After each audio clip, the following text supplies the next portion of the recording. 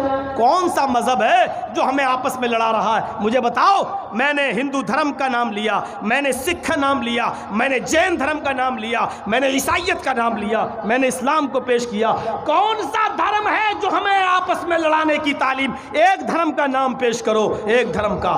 اب اتنی تعلیم پیش کرنے کے بعد اب میں کہتا ہوں، دلی کی سڑکوں پر جن لوگوں نے نعرہ تکبیر کہتے ہوئے، اللہ اکبر کہتے ہوئے اگر کسی کو گولی ماری، وہ اسلام کے دشمن ہیں، اور اگر کسی نے جے شری رام کہتے ہوئے کسی کو گولی ماری تو وہ ہندو دھرم کے دشمن ہیں، وہ رام کو کلنکت کر رہے ہیں۔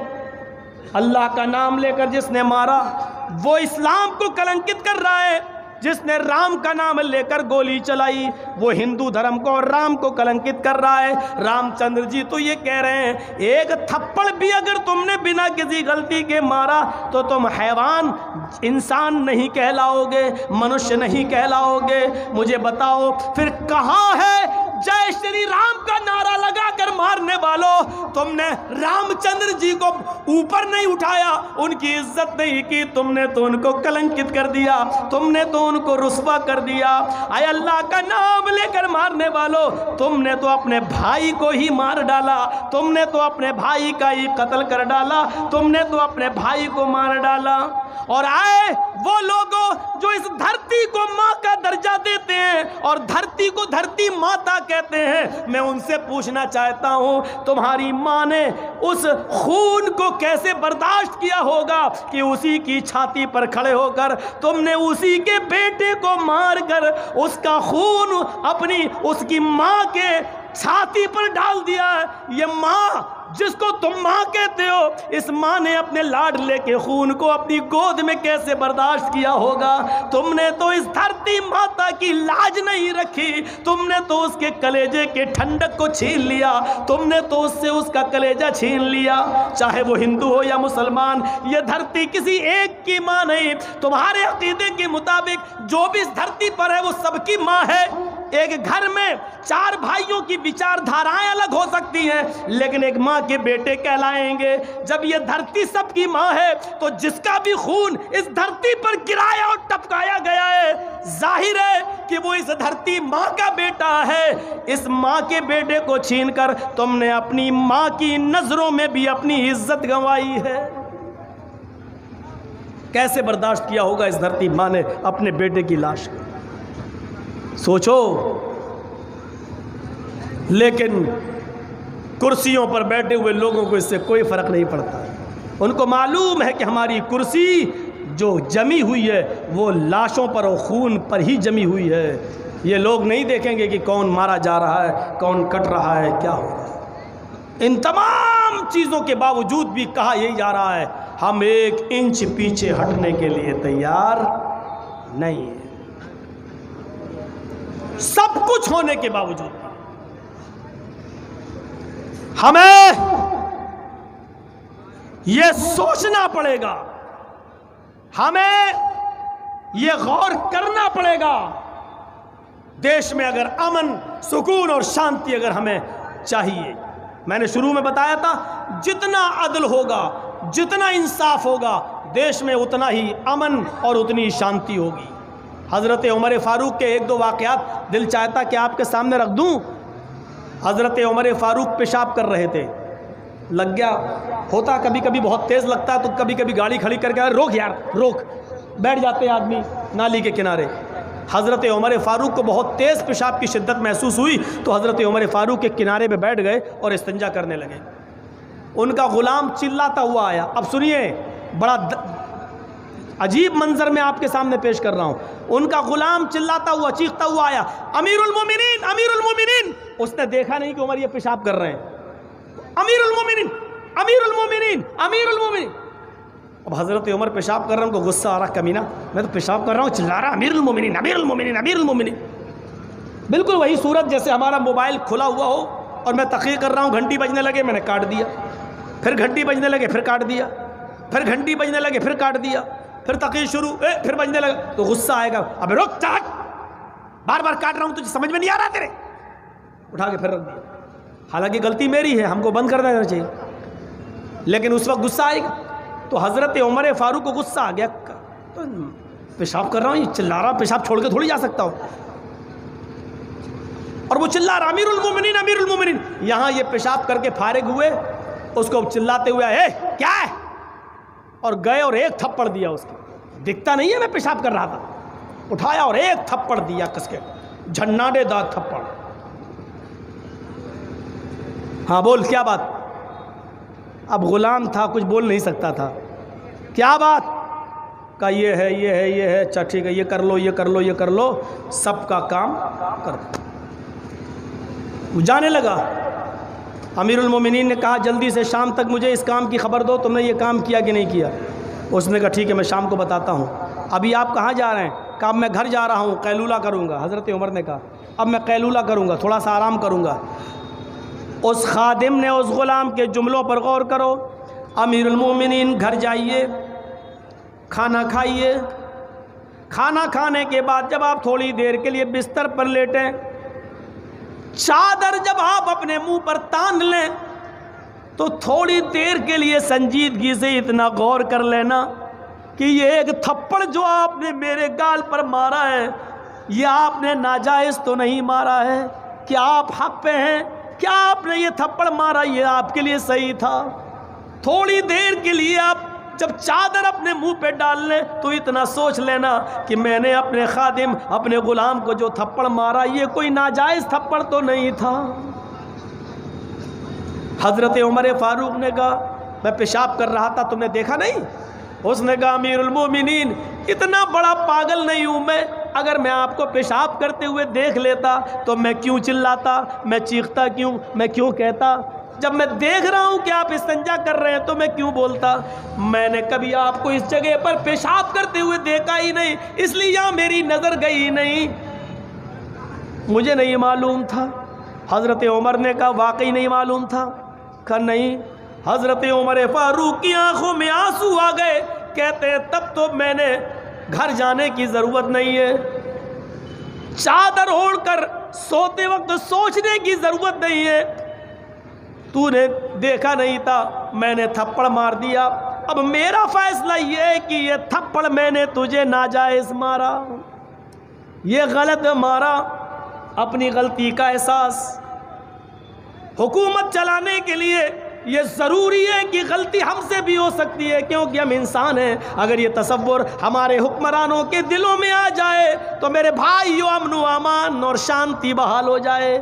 حضرت عمر فاروق رضی اللہ تعالیٰ عنہ نے کہا آئے میرے خادم، جتنی زور سے میں نے تجھے تھپڑ مارا ہے، ان تمام لوگوں کے سامنے میں نے تجھے ذلیل کیا ہے، تھپڑ مارا ہے، ان تمام لوگوں کے سامنے تو بھی مجھے تھپڑ مار. حضرت عمر فاروق نے جیسے ہی کہا اس غلام کے الفاظ پر غور کرو. ان کے غلام نے کہا امیر المومنین آپ نے مان لیا کہ مجھ سے غلطی ہوئی، میں نے بھی آپ کو معاف کر دیا، جائیے غلطی کا احساس ہو گیا بس یہی کافی ہے. آپ نے مان لیا کہ مجھ سے غلطی ہوئی، تھپڑ جائز نہیں ہے، ناجائز مارا، میں نے آپ کو معاف کر دیا. حضرت عمر نے اس کا ہاتھ پکڑا. تم اس لیے معاف کر رہے ہو کیونکہ میں تمہارا مالک ہوں، تم میرے غلام ہو، غلام ہو کر اپنے مالک کو مارنا نہیں چاہتے ہو، تم قیامت کے دن مجھ سے بدلہ لے لو گے، اس لیے اسی دنیا میں بدلہ لے لو، میں جانے نہیں دوں گا. اس نے کہا میں تمام لوگوں کے سامنے اقرار کرتا ہوں امیر المومنین میں نے آپ کو دل سے معاف کر دیا. حضرت عمر نے کہا لوگو یہ اس لیے معاف کر رہا ہے کیونکہ میں امیر المومنین ہوں اور یہ تم لوگوں کے سامنے مجھے ذلیل نہیں کرنا چاہتا ہے، یہ قیامت کے دن مجھ سے بدلہ لے گا، میں اس کو جانے نہیں دوں گا، آئے میرے غلام تمہیں بدلہ اسی دنیا میں لینا ہوگا۔ اس نے کہا امیر المومنین اب میں جو کام کرنے جا رہا ہوں اس کام کے بعد تمہیں بھی اختیار نہیں ہوگا۔ حضرت عمر نے کہا کیا کام کرنے جا رہے ہو؟ اس نے کہا قسم ہے مجھے اپنے رب کے عزت و جلال کی، میں اللہ کی قسم کھا کے کہتا ہوں میں قیامت کے دن آپ سے بدلہ نہیں لوں گا، میں دل کی گہرائیوں سے آپ کو معاف کر رہا ہوں۔ حضرت عمر نے تمام لوگوں سے کہا لوگوں دیکھو یہ تم سب کے سامنے اللہ کی قسم کھا رہا ہے، اگر قیامت کے دن یہ اپنا انتقام لینے کے لیے کھڑا ہو جائے تو تم سب کو گواہی دینا ہے، اے اللہ اس نے تو تیرا قسم کھا کر تیرا نام لے کر معاف کر دیا تھا، آج یہ غلط بول رہا ہے، آج یہ غلط بول رہا ہے۔ تمام لوگوں کو گواہ بنایا، اس غلام نے تھپڑ نہیں مارا اور یہ کہا کہ میں نے اللہ کی قسم آپ کو دل کی گہرائیوں سے معاف کر دیا، اپنے آپ کو اس کی عدالت میں پیش کر دیا اور کہا کہ تم بھی بدلہ لو۔ جب ایسا حاکم تھا، حکمراں تھا، خلیفہ تھا، امام تھا اور امیر تھا تو میرے بھائیوں اس بستی میں امن تھا، چین تھا، سکون تھا، اطمینان تھا، آرام کی اور چین کی نیند لوگ سو رہے تھے۔ میرے بھائیوں آج تو صورتحال یہ ہے کہ اگر ہماری بچی دلی یا علی گڑھ پڑھتی ہے تو ایک باپ اس کو وہاں تک چھوڑنے جاتا ہے اور جب تک وہ پڑھ نہ جائے، پوری ڈگری نہ لے لے، اپنے گھر پہ باپ ڈرتا ہے کہ میری بیٹی کی عزت و آبرو پر کوئی حملہ نہ کرے۔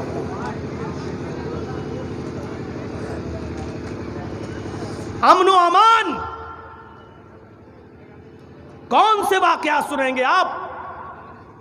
حضرت قاضی شریح، حضرت علی نے ان کو باڈی گارڈ دیے تھے، قاضی شریح کو جو ان کی نگرانی کرتے تھے کہ کوئی یہودی مجوسی عیسائی ان پر حملہ نہ کرے، فیصلہ سنانے میں ماہر تھے۔ ایک دن کوئی بہت ایمرجنسی کیس تھا، اس کی سماعت کر رہے تھے، لوگوں کی بھیڑ عدالت میں لگی ہوئی تھی، لوگ قاضی شریح کے دربار تک پہنچ چکے تھے، ان کی کرسی تک پہنچ چکے تھے، ڈر تھا کہ یہ لوگ کہیں ان کی کرسی تک آ کر ان کو گھیر نہ لیں۔ ایک سپاہی، قاضی شریح کا ایک سپاہی، ایک باڈی گارڈ، ایک دربان لاٹھی نکالتا ہے اور ایک آدمی جو زیادہ آگے بڑھ رہا تھا ان کے قریب قاضی شریح کے جج کے پاس آنا چاہتا تھا، اٹھا کر اس کو بھگانے کے لیے یا اس کو پیچھے کرنے کے لیے ایک ڈنڈا اس کو مارا، چل پیچھے چل چل،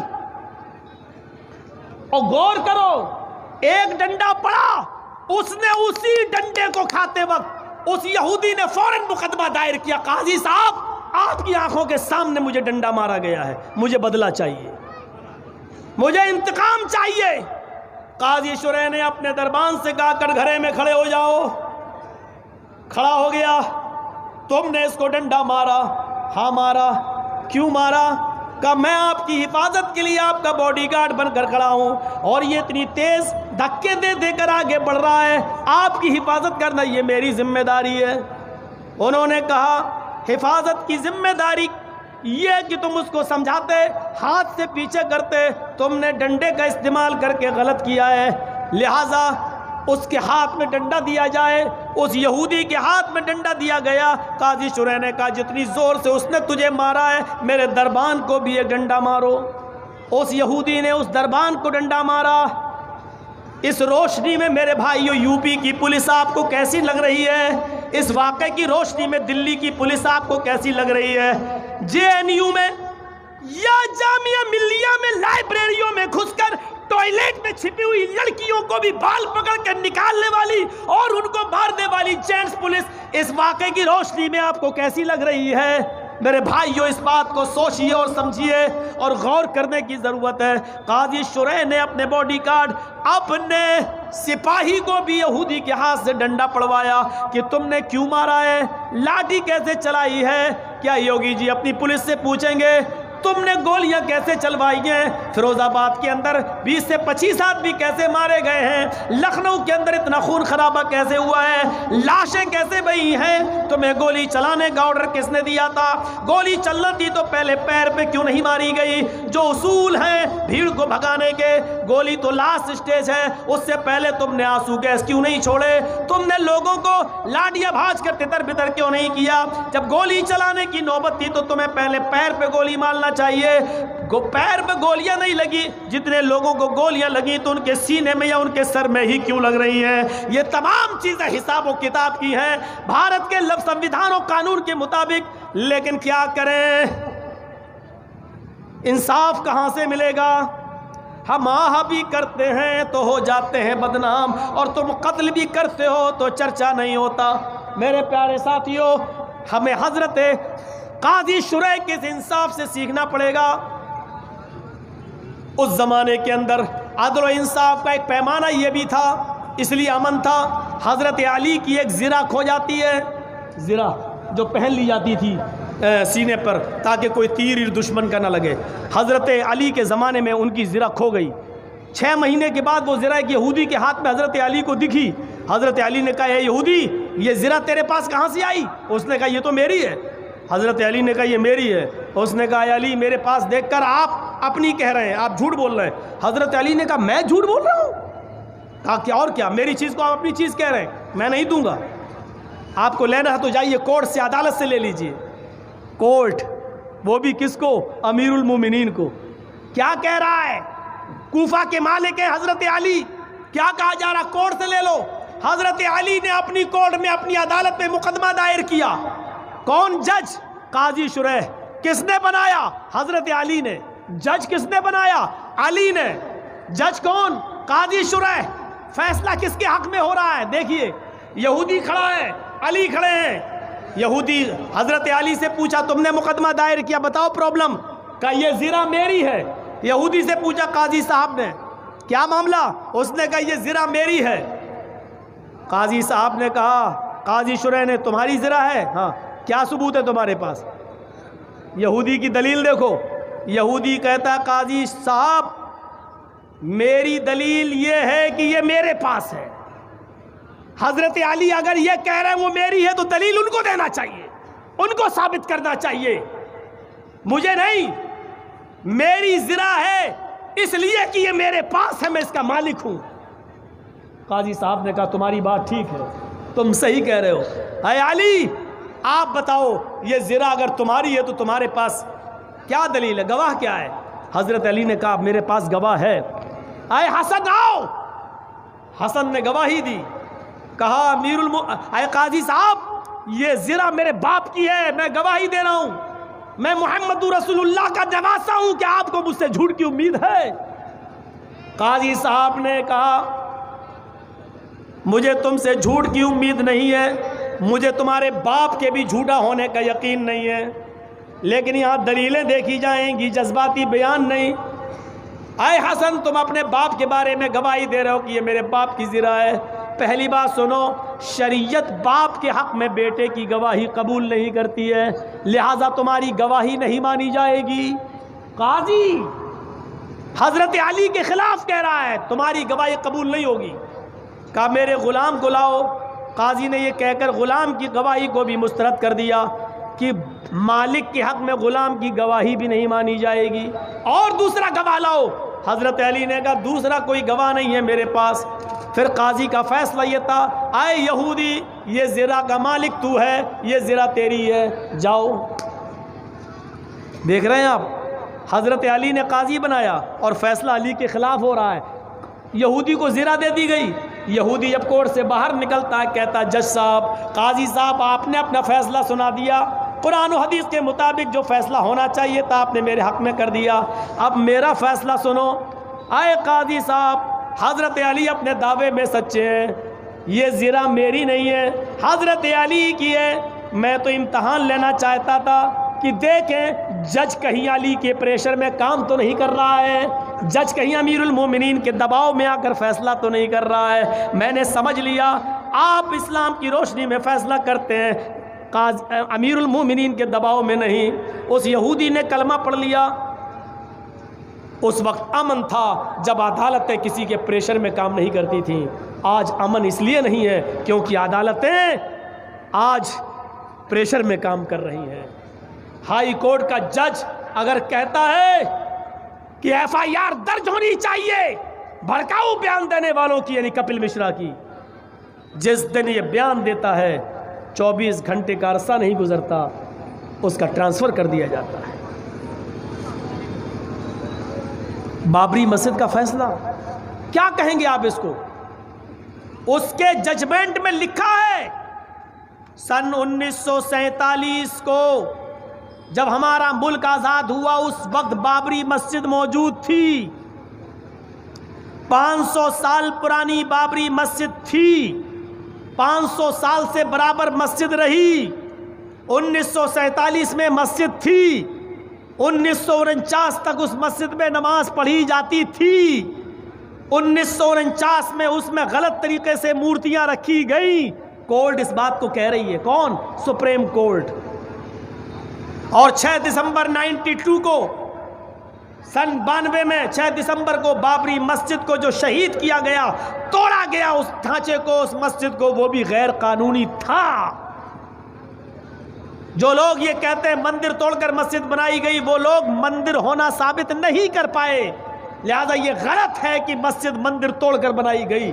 اتنی چیزیں ہمارے پکش میں تھیں، لیکن اس کے باوجود فیصلہ کیا ہے؟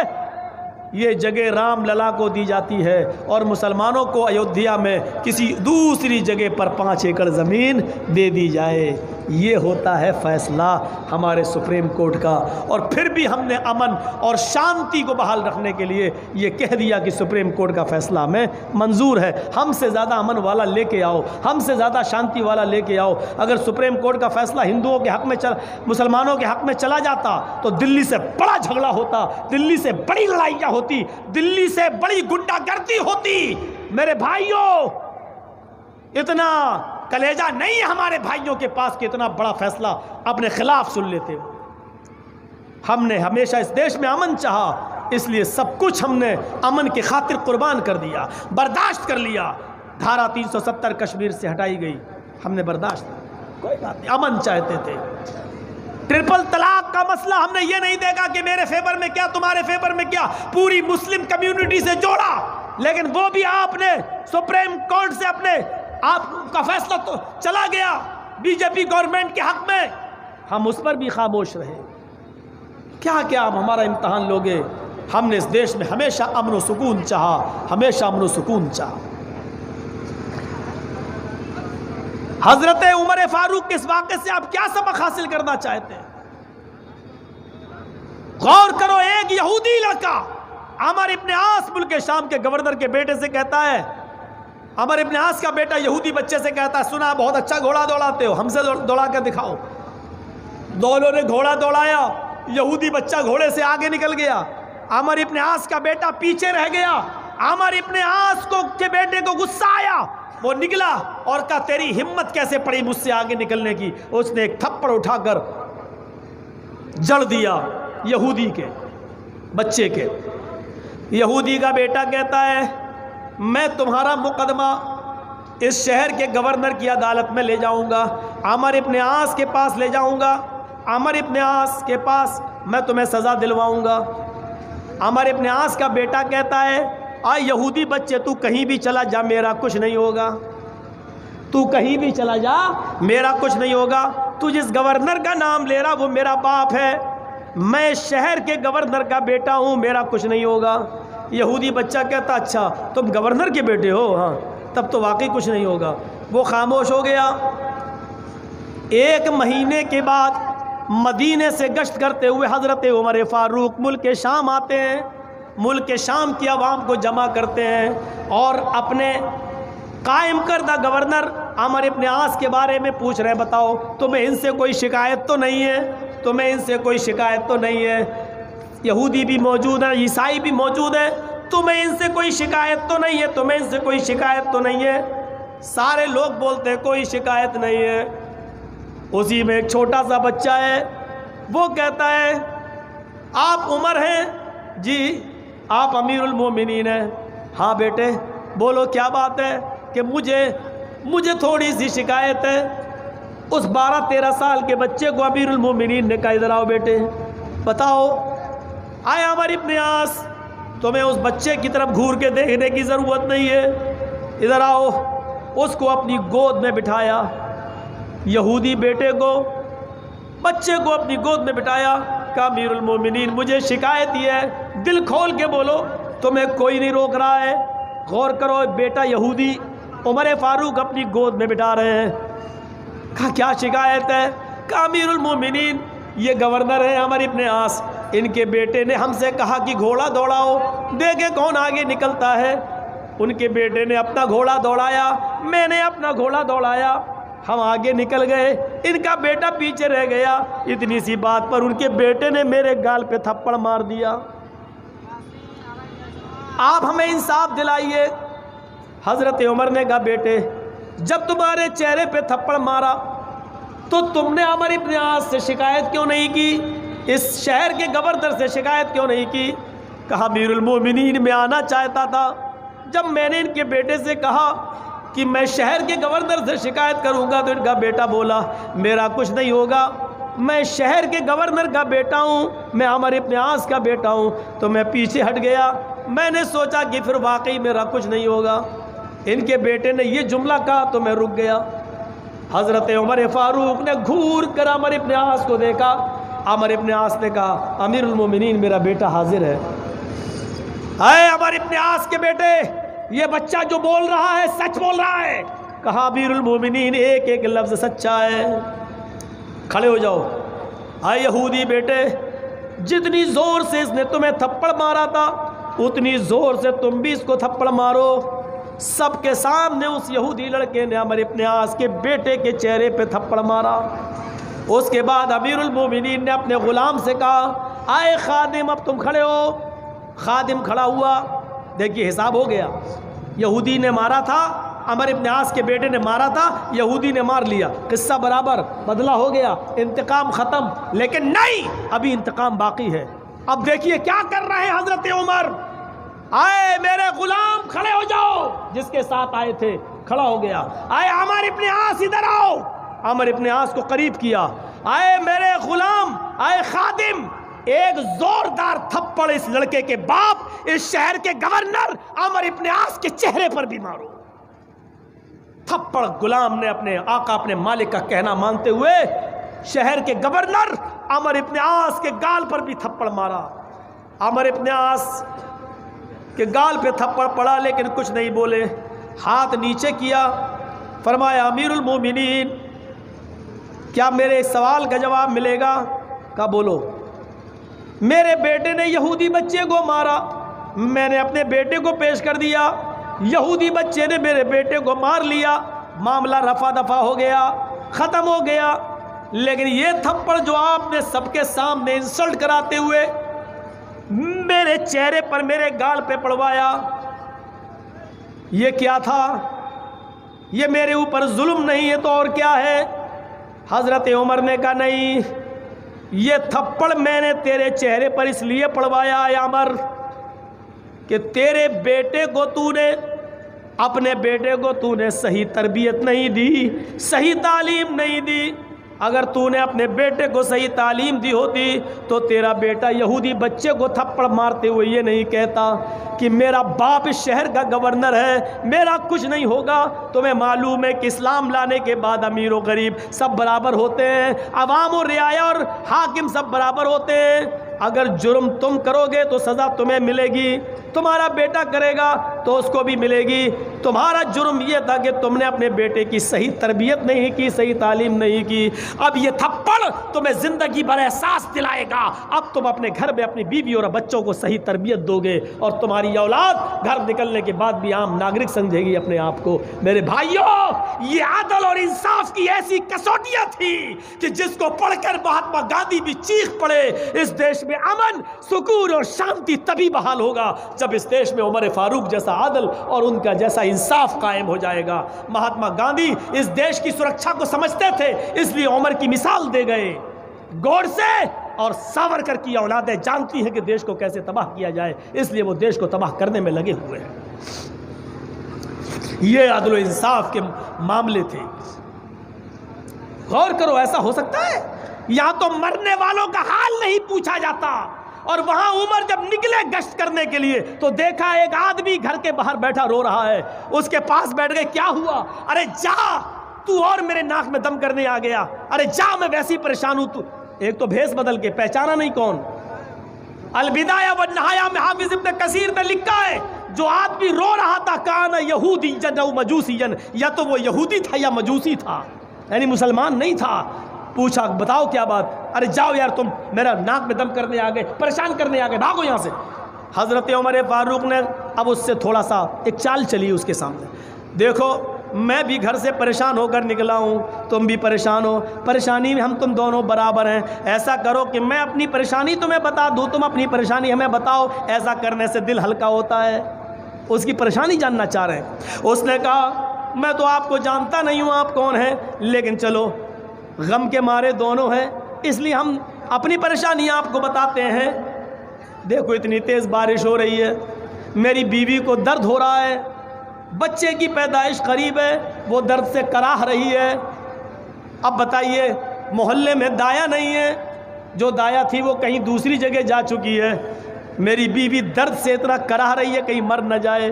مجھے میری بیوی کے غم نے نڈھال کر دیا ہے, اب میں بارش میں کہاں دایا کو ڈھونڈنے جاؤں. حضرت عمر نے کہا اچھا یہ پرابلم ہے کہ ہاں بیٹھو ابھی میں آتا ہوں.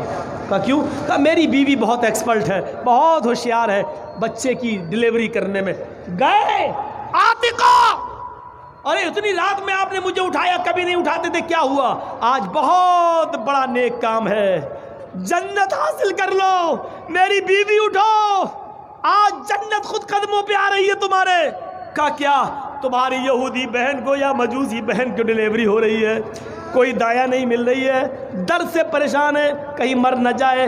چلو تم ایکسپرٹ ہو بچے کی پیدائش کرنے میں.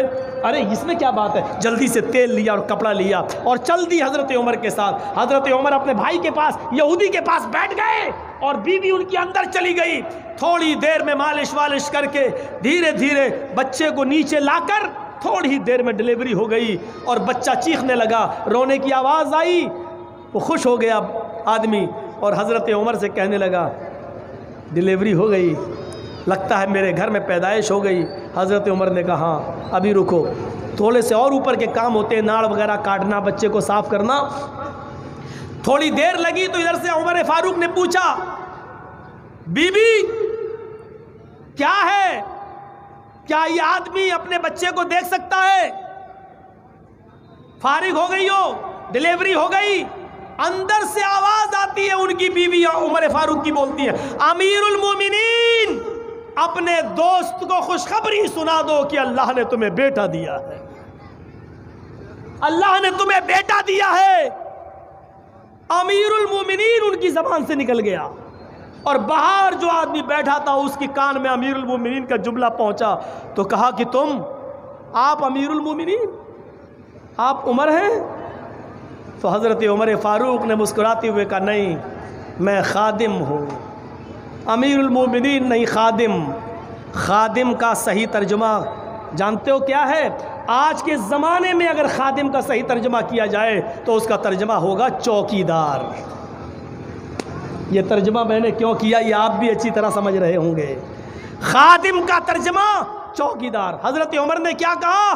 میں امیر المومنین نہیں, میں چوکیدار ہوں. یہ جملہ میں نے اس لیے استعمال کیا کہ جو لوگ اپنے آپ کو چوکیدار کہہ رہے ہیں وہ سمجھے کہ چوکیدار کیسا ہوتا ہے اور چوکیدار کے کیا فرائض ہوتے ہیں. تو مرنے والوں کی حالت بھی پوچھنے نہ جاؤ, وہاں ڈلیوری کے لیے بھی اپنی بیوی کو لے جا رہے ہیں, وہ یہودی ہے یا مجوسی ہے یہ نہیں دیکھ رہے ہیں. یہ تھا سب کا ساتھ, سب کا وکاس اور سب کا وشواس. اسی لیے مہاتما گاندھی نے کہا تھا کہ عمر فاروق میں کہاں کہہ رہا ہوں اسلام نافذ کر دو, میں تو یہ کہہ رہا ہوں کہ اچھی چیز جہاں سے ملے لے لینا چاہیے. اگر عمر فاروق سے اچھی چیز مل رہی تو لے لینا چاہیے. ہمیں ہندو بھائیوں سے سے اچھی چیز ملتی ہے تو ہم ویدوں کے منتر اور رامائن اور گیتا کے شلوک بھی پڑھ دیتے ہیں، اچھے ہیں، ہمیں اچھی لگ رہی ہے، پڑھ کے سنا رہے ہیں۔ آپ کو بھی اگر ہمارے مذہب کے کسی آدمی کے کارنامے اچھے لگ رہے ہیں تو ایکسیپٹ کر لو، اس کو لے لو اور اپنے ملک کے اندر نافذ کرو۔ انشاءاللہ ملک میں امن ہوگا، امان ہوگا، شانتی ہوگی، اور اسی طریقے سے امن و امان کا ماحول بنے گا۔ میں نے اپنے 2 گھنٹے پورے کر دیے ہیں میرے بھائیوں، زیادہ دیر اب ہم بول بھی نہیں پائیں گے کیونکہ یہاں سب سے زیادہ لیٹ ٹائم ملتا ہے، اور جگہوں پر تو ہمیں 12 بجے 11 بجے ٹائم دے دیتے ہیں، لیکن بتائیے 2-2:30 بجے، یا اللہ تھوڑا سا ہمارے اوپر بھی رحم کیجئے۔ میرے بھائیوں ایک بات اور سن لیجئے، میں بہت بے باک ہوں اس معاملے میں، دین کا کام ہمیں اور آپ کو سب کو مل کے کرنا ہے، تو دین کے کام کو دین سمجھ کے کرنا چاہیے۔ میرا نام اشتہار میں دے دینا کمال نہیں ہے، لیکن پہلے منظوری ملے تب دینا چاہیے۔